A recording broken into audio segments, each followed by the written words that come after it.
Shalom, Bapak Ibu dan saudara-saudari yang terkasih. Jumpa lagi dalam Sikat Sabda Iman Katolik hari Selasa 3 Januari 2023, hari biasa masa Natal. Bacaan dari Injil Yohanes bab 1 ayat 29 sampai 34. Marilah kita siapkan hati dan pikiran kita untuk mendengarkan sabda Tuhan. Semoga Tuhan beserta kita, sekarang dan selama-lamanya. Inilah Injil suci menurut Yohanes. Dimuliakanlah Tuhan. Ketika Yohanes membaptis di sungai Yordan, ia melihat Yesus datang kepadanya. Maka katanya, "Lihatlah anak domba Allah yang menghapus dosa dunia. Dialah yang kumaksud ketika kukatakan, sesudah aku akan datang seorang yang telah mendahului aku, sebab dia telah ada sebelum aku. Aku sendiri pun mula-mula tidak mengenal dia, tetapi untuk itulah aku datang dan membaptis dengan air supaya ia dinyatakan kepada Israel." Dan Yohanes memberikan kesaksian, katanya, "Aku melihat roh turun dari langit seperti merpati, dan roh itu tinggal di atasnya.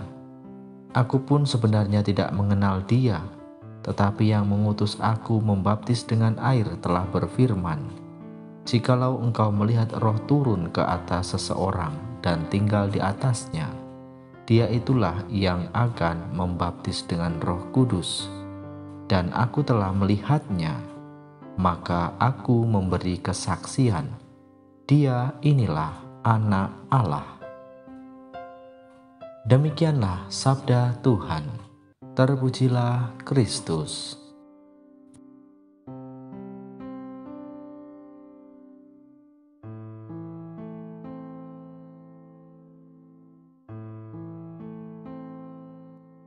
Bapak, Ibu, dan saudara-saudari yang terkasih dalam Kristus, para pendengar setia Sikat Sabda Iman Katolik dimanapun Anda berada, salam sehat dan berkah dalam. Bapak, Ibu, dan saudara-saudari yang terkasih dalam Kristus, dalam bacaan Injil yang kita dengarkan pada hari ini, di mana Yohanes memberitakan tentang Yesus adalah anak domba Allah. Yohanes memberikan kesaksian tentang Yesus,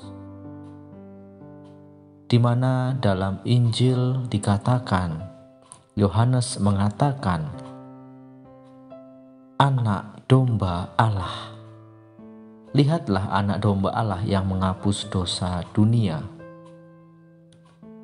Dalam peristiwa ini, anak domba mengingatkan kita pada anak domba Paskah. Ada dua hal penting yang ditekankan oleh Yohanes Pembaptis, yaitu bahwa anak domba adalah gambaran tentang ketaatan dan cinta kasih yang mencapai puncaknya di salib. Lalu anak domba juga menjadi simbol hamba Allah yang menghapus dosa orang. Yohanes juga mengatakan bahwa Yesus adalah Roh Kudus. "Aku telah melihat roh turun dari langit seperti burung merpati, dan ia tinggal di atasnya." Kata-kata ini adalah pengalaman rohani Yohanes Pembaptis ketika melihat roh turun dan tinggal di atas diri Yesus. Roh turun dari tempat yang tinggi dan berdiam di dalam diri Yesus. Maka dengan demikian Yesuslah yang membaptis dengan Roh Kudus untuk menyempurnakan pembaptisan air atau pembaptisan tobat yang dilakukan oleh Yohanes Pembaptis. Di mana yang ketiga, Yohanes Pembaptis mengatakan bahwa Yesus adalah anak Allah. Kesaksian Yohanes ini adalah benar karena Yohanes sendiri dikaruniai Roh Kudus untuk menjadi saksi tentang Yesus yang adalah Anak Allah saat masih berada di dalam kandungan ibunya Elisabet.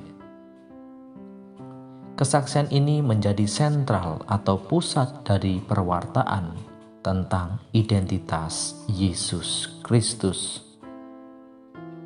Bapak, Ibu, dan saudara-saudari yang terkasih dalam Kristus, maka melalui peristiwa hari ini dalam bacaan Injil Yohanes yang kita dengarkan, di mana Yohanes memberikan kesaksian tentang diri Yesus yang sesungguhnya, maka kita juga diajak untuk seperti Yohanes Pembaptis, di mana memberikan kesaksian tentang Yesus yang sesungguhnya, maka kita juga diajak untuk mewartakan kasih Tuhan itu kepada orang-orang di sekitar kita. Tentu saja kita memberikan kesaksian yang sesungguhnya, yang sebenarnya di dalam kehidupan kita sehari-hari. Bersaksi tentang Yesus dalam hidup menjadi sempurna ketika dari saat ke saat kita berusaha menjadi bagian dirinya, yakni tinggal tetap bersamanya. Maka dari itu, Bapak, Ibu, dan saudara-saudari yang terkasih, marilah kita bersama-sama menjadi saksi Kristus yang sejati, mewartakan kebenaran, mewartakan keselamatan, kebahagiaan. Dan itulah merupakan panggilan sekaligus misi bagi para pengikut Yesus Kristus. Marilah kita berdoa. Ya Allah yang Maha Baik, kembali kami bersyukur kepadamu karena kami boleh mendengarkan dan merenungkan sabdamu. Melalui hari ini, sabdamu mengajarkan kepada kami agar kami mampu menjadi saksi-saksimu di tengah-tengah masyarakat. Bantulah kami ya Tuhan, agar kami dapat mewartakan kesaksian ini dengan penuh tanggung jawab, dengan penuh kesetiaan dan ketaatan. Kemuliaan kepada Bapa dan Putra dan Roh Kudus, seperti pada permulaan, sekarang, selalu, dan sepanjang segala abad. Amin.